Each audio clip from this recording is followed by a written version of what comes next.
This segment sponsored by the Better Business Bureau.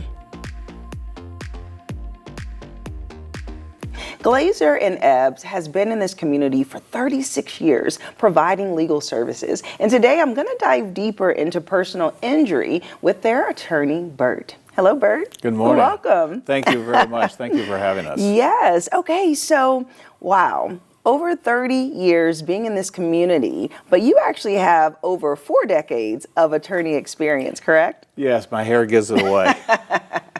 Well, listen, what made you want to become an attorney with Glaser Ebbs? Great question. So I've been practicing law for over 40 years, spent a good portion of that defending corporations all over the country. I was blessed with the opportunity to defend the name brand companies, and then in 2016, I literally had an epiphany and said, felt like, hey, look, you should use your talents to help people who are victims of injury, victims of neglect, and who really don't have the same voice or the same capacity. So I've been with Glaser Ebbs since 2017, and I love it. Yes. I love representing folks. I love that. Coming up on 10 years pretty soon. I know it.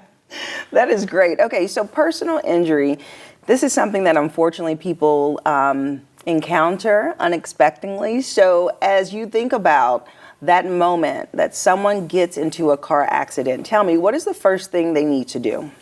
Well, if somebody unfortunately is in a car crash, and it happens more and more, and incidentally, I was just talking with Lieutenant Tony Mays, who's the traffic coordinator with the city of Fort Wayne, who looks at every single crash, especially this time of year. Tony wanted me to tell the folks, slow down. Allow a lot of time to break, whether it's snowing or raining or wet, slow down. But if you are unfortunately in a crash, the law requires you to stop, stay at the scene, call 911, and exchange information. So if somebody hit my vehicle, I drive a pickup truck, somebody hit me, Jessica, I want to stop, assess, am I injured? Is somebody in my car injured? How are the other people doing? Exchange information and take photographs. If you can do that safely. Right. Always with safety in mind. Take photographs of their driver's license, of their license plate, of your vehicle, their vehicle, depict where they are. If it's a minor crash, no one's injured, hardly any damage to either vehicle, and if you can do it safely, move it so you're not blocking traffic. Right. Okay, so, and I know that people probably want to do those things, but the adrenaline's rushing, they're confused. Sometimes you deal with people fleeing the scene. So what are some mistakes that you see people making out in crashes? Another great question. The biggest is fleeing the scene. Okay. That's a crime in Indiana. And unfortunately, we represented a family whose father was struck by a person who fled the scene. That person was just sentenced to jail and is going to jail, and the driver's license suspended for over a decade. So it's a crime. So stay at the scene, exchange information, assess how you're doing. And again, as Lieutenant May says, do everything safely. Right. Some vehicles automatically call 911, so try to do the things safely and make sure you're assessing how you're doing, how the other folks are doing. And you talked about adrenaline.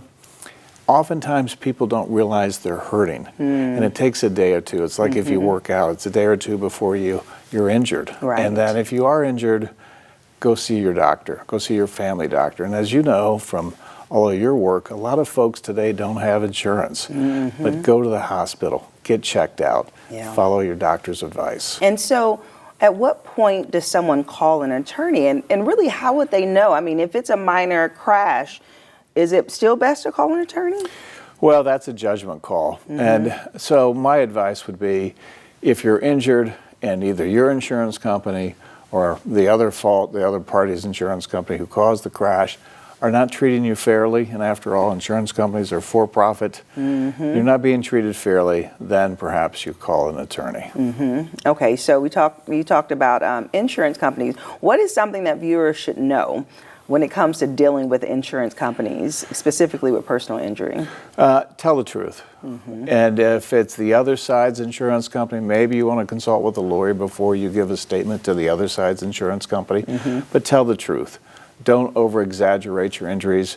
But on the other hand, if you are injured, get medical treatment and tell them you're injured. And if the insurance company is not treating you fairly, not paying your bills promptly, not paying your lost wages, then perhaps you think about calling a lawyer. Okay. And speaking of, which insurance company should take that responsibility, how can you really determine fault of the crash, and who determines that? The people involved, or when the police comes and writes a report? Well, yeah, Indiana is required to fill out, the officers are required to fill out an Indiana official crash report. And they determine what was the primary cause or the secondary cause of crash. And the insurance companies often look to that determination, but that's not a legal determination of fault. So ultimately, a jury may make that assessment. So who ran the red light? Who was distracted driver?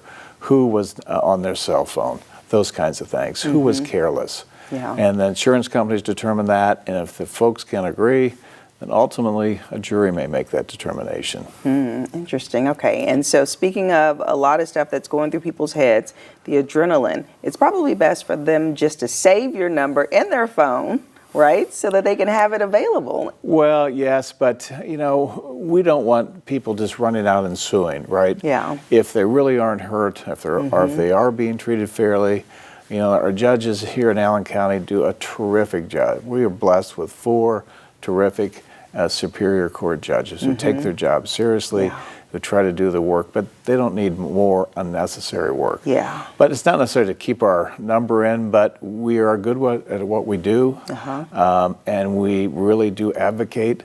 My motto is guiding clients to justice. So I help folks get justice. As you know, Jessica, we have 2 systems of justice, criminal and civil. Yeah. And our civil system says the only remedy we can get for you, Jessica, if you're in a car crash, is money damages. So we try to make sure you get every penny of money damages that you're entitled to. Not a penny more, not a penny less. And so do you recommend then that people wait to contact an attorney to fully assess, like, what are the injuries if I'm hurting, like wait a couple of days to see the full scope? Or if it's bad enough to call immediately, I guess. Yeah, that's another great question. And it depends on their circumstances. Okay. Unfortunately, we're involved in a case where there were 4 fatalities, and they called immediately because we need to assess the scene, save evidence, preserve evidence, get the, whether it's a semi involved or another commercial vehicle, make sure they download and preserve all the electronic data. If it's a fall, did things change at the scene? So it depends. But if it's a minor impact and you're hurt and you're not sure, you can wait a day or 2 or a week. Okay. So it's just common sense. All right, awesome. Well, Bert, thank you so much. Thank you for having us. God bless. Appreciate it. Appreciate it. And if you would like more information about Glaser and Ebbs, we'll have their website listed below, and I'll see you after the break. This segment sponsored by the Better Business Bureau.